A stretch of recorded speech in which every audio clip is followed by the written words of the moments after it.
friends, welcome to Foster Friday Live. We are so glad that you are tuning in with us. I am so excited because today we are talking about something that we know that you care about, and that is adoption. And that is something so special. And as we think about adopting from foster care, Christina is going to share her story with us. So I'll let you just kind of tell us a little bit about yourself. Okay, well, I'm Christina and I'm married to Ben. And Ben is in the ministry. He's a full-time pastor. We have 4 children. And what else do you want to know? Well, why don't you start off by telling us a little bit about how you guys got into foster care, how this kind of became something that you decided to do together as a family. Okay, so back in probably 2010, our church was doing a push for foster homes because our worship pastor at the time, Travis Agnew, had heard of just this great need, specifically in Greenwood, and just felt like people of the church can rise up and fill this need. So we did a push, not just for foster homes. There was a few other things that they were trying to encourage us to do with our lives, maybe adoption. It was called Homes for Hope. And through that, we started the licensure process to foster. My husband and I both always knew that we wanted to adopt. That wasn't something that we had to discuss, but foster care, when you think about all the challenges of like a child leaving and the attachment and all that, just honestly was not our desire. But when we heard of the need, we just felt like this is just what we need to do. So we started that in 2011, got our first placement. Wow. So looking at like your time as a foster family, hey, Lisa, Bob, we're so glad that y'all are joining us. At your time as a foster family, you didn't have any biological kids yet. Tell us a little bit about what that was like getting started. You knew you wanted to adopt. This foster care thing was new, but you knew the need. So what was that like for you? It was a big transition. My husband and I had been married for 5 years almost, and so anytime you throw a child in the mix, there's, you know, scheduling things and just another human living with you and trying to meet all the needs of him. Our first placement was 5 at the time, and just the rush that comes, you know, from going out and getting a wardrobe to school supplies to, it's crazy, but really awesome. Yeah, so how many placements did you guys have total? Okay. Or have you had? Because you did a lot of respite and like emergency placements, but long-term placements. That's the hard thing. We haven't so much kept up because sometimes it's a weekend or a week long. Long-term placements, we've had about 5. Okay. Yep. And then you were fostering when you decided to start having biological kids as well. How did you make that decision? And were there conversations about, do we keep fostering and have biological kids? Or what was that like, you know, just starting a family in a different way as well? Right. So when we found out we were expecting, we had 2 girls with us that had been with us for over a year. And rights had been terminated from the parents. So we may get more into that later if you have some questions about that. That was challenging. But so when we found out we were expecting, it was almost like we don't know what to do with all of this, you know, like we have to make so many decisions right now. One thing's for sure, there's a child here that we, you know, need to care for. And we just weren't sure about adoption then, which was crazy because we both, you know, always knew that we wanted to adopt. We just felt like maybe the timing's not right. And so, Yeah.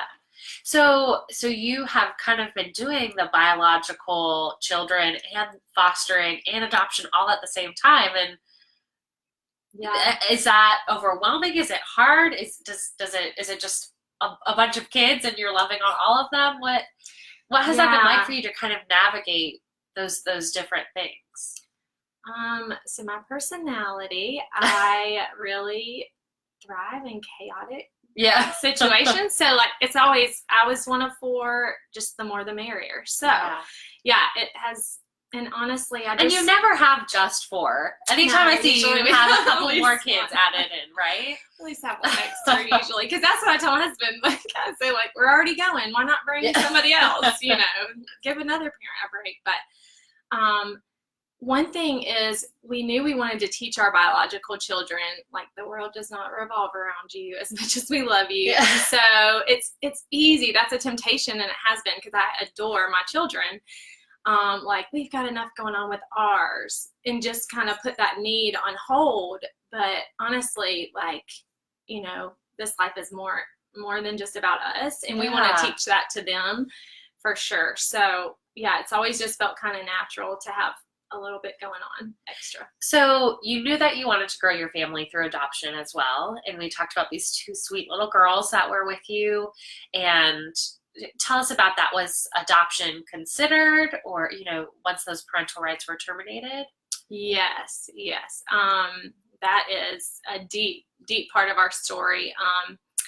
And I know they're exactly where they're supposed to be, but there's a lot of pain because I think of all the what ifs. And so that has definitely affected us, and honestly what led us to our adoption now. So that is exciting. That story was redeemed a little bit. And the girls are in an awesome adoptive home, believers, and we just couldn't ask for more. And so, but yes, it was. There's some guilt associated with saying no. Yes, I have really had to deal with that. And even just preparing for this, and talking with a friend who is fostering right now a little girl that will be up for adoption soon, just getting it on paper, just all the questions that you have in your mind with any big decision, but especially this one, kind of validates that guilt because it is such a big decision. And I wrote some down if you want me to share. Please. So we're just going to say, hey, Annie and Katie and Crystal, thank you so much for joining us. And we've got some other adoptive moms here too. So sweet. So glad to have y'all. Yeah. So a friend kind of helped me compile these, the one that's going through this right now. And so some of these are my thoughts, some of these are hers. But these are just natural, and, and I feel like that alleviates the guilt to know that other moms are struggling. I've been helped so many times just hearing moms say, like, this sounds horrible, but I had this thought, or this sounds hard. Oh my gosh, I think we all do it. I mean, that's just a part of foster care. As much as you support reunification, you know that it's not always possible 100% of the time. And so there are those questions and those feelings of, is this the right thing? Or, something that my husband and I, and he's on here, so we'll see if he chimes in. Probably not. But, like, trying to make a decision before there's actually a decision to make. Mm-hmm. Like, well, okay, what if we decide yes, but then, and this happened to us, we decided, and then the next day something, came up out of the blue, and then we didn't have a decision to make. But then we thought, in another circumstance, okay, it's going this direction. Like, we don't need to be trying to talk about this because it's not an option. And then it becomes an option. You have to make a decision. Right. And you don't want to make a quick, rash decision. Like, you want it to be thought through. You feel like there's a right decision and a wrong decision. Yes. And you don't. So it's so hard, and there's so much pain and guilt associated with it. It can really eat at you. And especially if you don't agree. Yes. If you have a partner and you don't agree. Yes, that's a big one. And so with the girls, one day we would say, we can do this. The next day we'd be like, we're having a newborn. We don't know what that entails, so we would just go back and forth. And that's hard because then you feel, just this instability, and like, I should know if I want these to be my kids forever, or, so there's just because you hear other people say that. When they dropped him off at my house, I just knew this was my kid. Or, when I saw them in the hospital, I felt this was my child forever. And you hear those stories, and they're so beautiful, and they're so touching. But then it makes you feel bad if you don't feel that same way. Right. Yeah. And so these are some of the thoughts that have played through my mind and others' minds, kind of that I've talked to. Will I ever love this child as much as I love my biological children? Oh, well, Oh, heavy. Will this adoption place a strain on our marriage? Is my faith strong enough to deal with the what ifs? For example, the issues that may come from the child's abandonment, or genetic issues even. If this adoption keeps them from siblings, am I willing to maintain the relationship where appropriate? Will I resent having to postpone my empty nest to raise another child if it's your last? Yeah. Will my transracially adopted child struggle with identity, and will I know how to guide him or her if they do? That's a big one. Right. And then will my other children suffer? So there, I mean, and I think we can admit, like, sometimes these questions sound harsh. Right. Yeah. But that's why we're having this reality. conversation, Yeah. because if you pretend like you don't have these questions, then it just leaves everyone feeling alone and confused. And guilty. Yeah. And guilty by themselves. Yeah. Yeah. And I think that they're all fair questions, but we don't want to talk about them. Yeah. Thank you for sharing those. Those are really, I think, going to connect with people. And if you have other questions that, we've got other adoptive moms on here, hey, Catherine, other people on here that are fostering and adopting. And I think that there's definitely a chance that they've all experienced this too. So, and you guys did decide with those first girls to not pursue adoption in that case. What did that feel like? I know there is so much redemption to that story, and you love the family that they're with, but in saying no in that final decision, how did you get there? I think just because Ben and myself, we just could not get on the same page about it. And so we just felt like God is not a God of confusion, and I don't know, honestly, we couldn't decide. So one day it would be, yes, we're going to do this. We don't feel equipped because there were behavior issues. There was all kind of things that we just felt like were over our head. Yeah. Which you probably look back at now and say, like, we little did we know. Yeah. Yes, yeah, we could have dealt with that. But anyway, so there's still I just want to be their mom, Yeah. And I'm not going to lie. Like, I'm very honest about that. I miss them. Talk to us, and you've mentioned, we've talked about this a little bit before, like, do you regret that choice, or how did that choice, regret or not, inform how you made choices going forward? Yeah, so I definitely think it happened for a reason. That does not mean that there's not pain associated with, and what would it be like if? Yeah. Like, I don't ever want to experience the what ifs anymore. So I feel like if they had placed any kid in our home that had come up for adoption, I shouldn't say that, but yeah, that I don't want to deal with that anymore, because that was just really, really hard. And so it led us to this adoption now, because if we had the girls, I can't imagine us having like 6 right now, and so we wouldn't have had a place open for the little guy that's in our life now.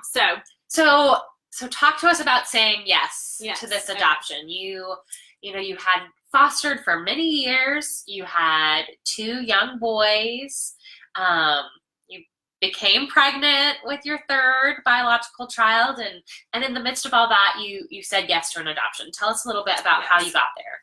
So I was actually just on a little getaway with my husband. We were just taking some time away, and I came across an article, A Daniel's Law Baby. And I was a social worker before staying at home with my children, and so that was kind of common, and I was a little bit callous to it. It was just like, this happens, it's horrible. But this time was different, and my heart was beating out of my chest, and I couldn't go to sleep. And anyway, so I woke my husband up finally, and he said, well, let's pursue adoption. Yeah. And even though it wasn't the child from the article that we had read about, we started the paperwork that Monday morning to go ahead and get licensed to adopt. So, and then kind of our story may be a little bit different, because we were fostering at the time, not the child that we adopted, but we were open to foster care. We didn't have a placement right then, but I kind of just used word of mouth, because I knew a lot of the caseworkers, and I knew my oldest son, he was having a hard time with children leaving. And so I knew, like, we need a little bit of stability for a couple of years. And so the way we went about it is just telling our caseworkers, our licensing worker, and just other caseworkers that we cross paths with, like, if you hear of a permanent placement, that we would like to pursue. So that's how it happened. So we actually got 2 calls about children in need of forever homes. And one was a newborn at the hospital, and then the other one was little Z, who we have now. We finalized our adoption in May. And so how you make that decision, that was just a lot of prayer, and we finally decided that maybe the need was greater for a 2-year-old than for a newborn. A lot of people want to go to the Yeah. hospital and take home their new little baby, but not so many want to pick up a terrible 2. Yeah. You know, it's a hard age. So that's kind of how we came to that decision. Yeah. Well, and again, like, so this is not about how to adopt from foster care. That's, you know, that this is your story and we're sharing, you know, this is how it happened for you. But I think just to clarify, you know, this isn't about how to adopt. This is Christina and Ben, your family's story of adoption, and this is how it worked for you. Yeah, for sure. Now, and I think that with any child, you know, there are going to be some behaviors that are new and challenging, and you experienced some of that, and some of it was really hard. How did you guys, as you were pursuing adoption, how did you handle those really challenging things as you thought about handling them forever? Yes. Okay. So I think our attitude going in helped, and I'll kind of come back to that because I just want to be real candid for our audience and just say there was a time where our little guy, because we did have to foster him for a while until it was final, but we did go into it saying we're committed to doing this. But there was a time where he just decided to quit sleeping at 2 and which many kids do. Yes, crawl out of his crib like a million times a night. And I honestly just felt on the brinks of like, I physically can't do this, you know? It was just ugly in our household because I'm on edge and nobody's really getting sleep. Yeah. And so I just thought, is this too much? And I just had to seek like wise counsel and other people that had a heart for fostering and adoption that really just encouraged me, or else I really think I would have made a call to DSS and said like, I can't do this, but you know, the Lord has provided a village for us. And so honestly, it was other people that held us up that were like, you can do this. You know? Well, and I think too, that's so fair to say because we don't ever talk about it, but adoption disruption is so common with people that enter this and they don't know what to expect. And it's so much harder than they imagined, and then that adoption is disrupted. But you guys persisted, and I think that there was so much joy that came. You know, we're not at the end of the story yet, obviously, but, you know, tell us a little bit about Adoption Day and kind of what that felt like as the culmination of this long process. Because how long was he in your home? A year and a half. Okay, so Adoption Day. Tell us just like a little bit about that, like the joy at the end of that story. So, of course, so exciting. And I just think the Lord has been so kind to let us see little glimmers of hope. And because at first, like when our child came to us, there was still some effects from different things that he had been exposed to. You know, it's his story to share, so I definitely don't want to go into all that, but there was just some things that kept us from bonding a little bit. And I just really prayed and asked God, like, if you could just let us see who this child's going to be every once in a while, then we will be faithful and committed, and which you never bargain with God. So that wasn't really pure anyways. But anyway, so just seeing if he would like act silly or it really just gave us hope and excitement. Like this is our kid. And I totally feel that way now. But some days it was just commitment. And I feel like adoption puts the Lord's commitment on display, like to us, despite us and our like shortcomings and our annoyances, and really even genetically, about, you know, all kind of things. He takes us in without risk. And so that was kind of our motivation for staying committed through the hard. So it was super exciting. Like we decided, especially for our 6-year-old, because there were times when he didn't want to share a mom and dad or didn't want to share his toys. And not that we don't deal with that sometimes now, but we really wanted to make this exciting. So we kind of asked him, like, if you could do anything in the world, what would you do? You know, and it was Great Wolf Lodge. And so that's what we decided to do right after adoption. Like a big celebration for the family.